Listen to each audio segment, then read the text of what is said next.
My camera is definitely crooked somehow.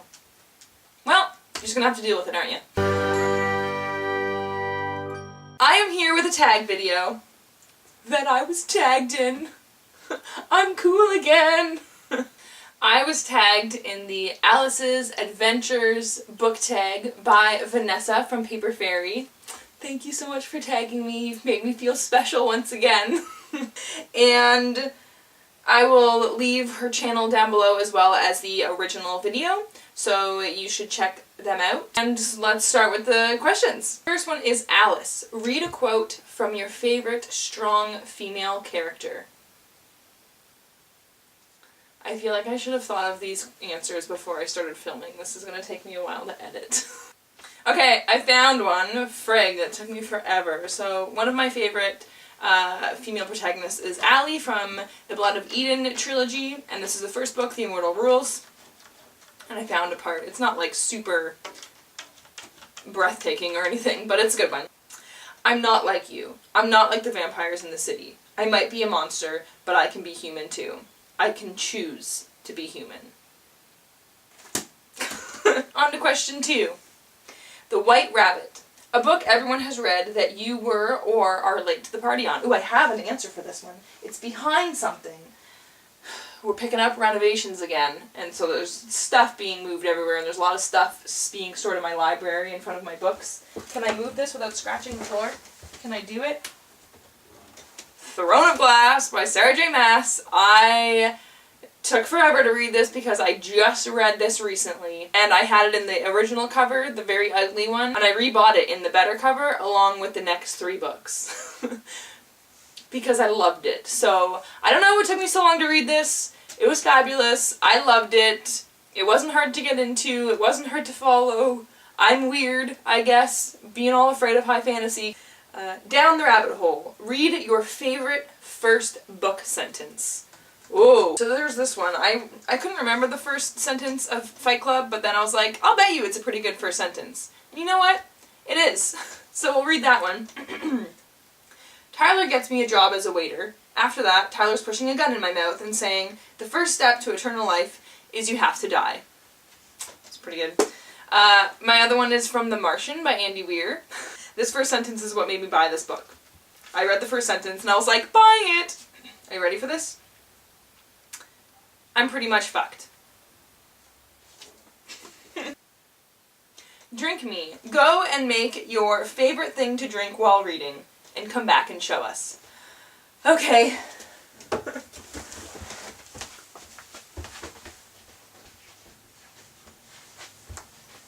My ice is stuck to the bottom of my cup.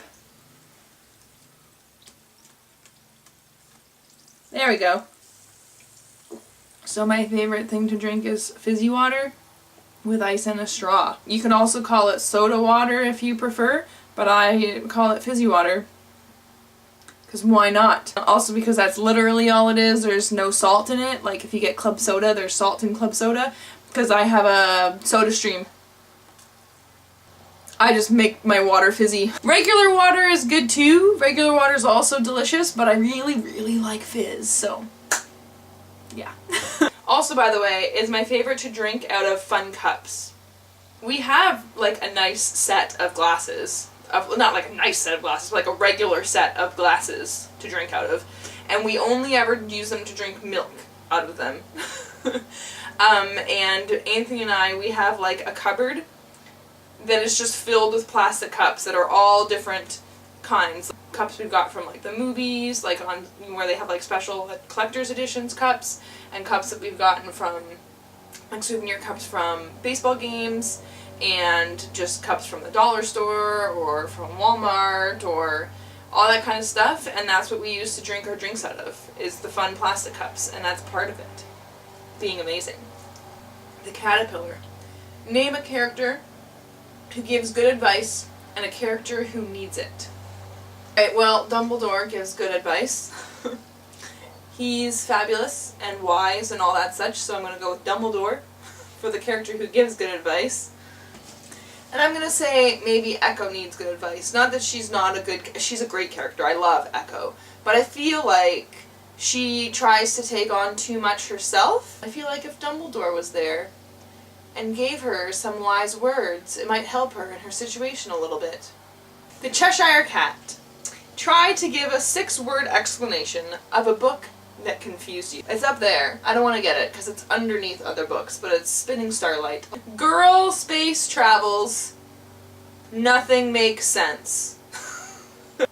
The March Hare and the Mad Hatter, a fictional friendship you wish you could join in on. Maybe everyone from Six of Crows, because I adore every single one of those characters in that book. And I mean, we don't have to be in hard times to be friends, right? We can just be friends without the hard times. And Nej, and Kaz, and Nina, and Matthias, and Jesper, and Wylan. Am I leaving anyone out? I don't think so. The Dormouse. A book that put you to sleep. I don't think I have an answer for this one, actually. I'm sorry. The Queen of Hearts. A book that you would decree as compulsory reading. I'm actually going to go with Wonder by R.J. Palacio. I actually just did a review for this that was only 38 seconds long because it's part of my series called You Need to Read This. I don't do videos for it very often. This was only my 3rd one that I've done, but it's basically where I don't really tell you much about it. I just tell you some very good things that you get out of it and that you need to read it. The Mock Turtle. Be brave and read a quote or passage from a book that made you cry. Ugh, this is difficult. I cry all the time in books. All the time. Can I cheat and do a passage from a Tumblr post? Because it made me cry as I was reading it out loud to my friend, because I was like, this is amazing. Okay, so these are all just like different comments people are adding to this Tumblr post. So someone first says, in the dog world, humans are elves that routinely live to be 500 plus years old. And then someone comments and says, they live so long, but the good ones still bond with us for our entire lives. Someone else comments and says, these immortals are so kind, we must be good friends to them. Someone else comments and says, now I am old, the fur around my muzzle is grey, and my joints ache when we walk together. Yet she remains unchanged, her hair still glossy, her skin still fresh, her step still sprightly. Time doesn't touch her, and yet I love her still. And then there's one more comment. For generations he has guarded over my family. Since the days of my great-great-great-great-grandfather he has kept us safe. For so long we thought him immortal. But now I see differently, for just as my fur grows grey, and my joints grow stiff, so too did his. He did not take in my children, but he gave them away to his. I will be the last that he cares for. My only hope is that I am able to last until his final moments. The death of one of his kind is so rare. The ending of a life so long is such a tragedy. He has seen so much. He knows so much. I know he takes comfort in my presence. I only wish that I will be able to give him this comfort until the end. Oh, I'm so glad that didn't make me cry the second time. But, yeah. I'm sorry I cheated, but I don't want to look through all my books trying to find a part that made me cry. Because it'll take me forever. The Flowers. Show us a pretty book cover. Which one? Which one shall I show? Look at that. Like, this is gorgeous. And actually, when I bought it at the bookstore, the cashier looked at it and she went, this is a great cover. So, yeah, I'm gonna go with this one. It's fabulous. The Walrus and the Carpenter, a character whose original appearance was deceptive. Maybe 4 from Divergent.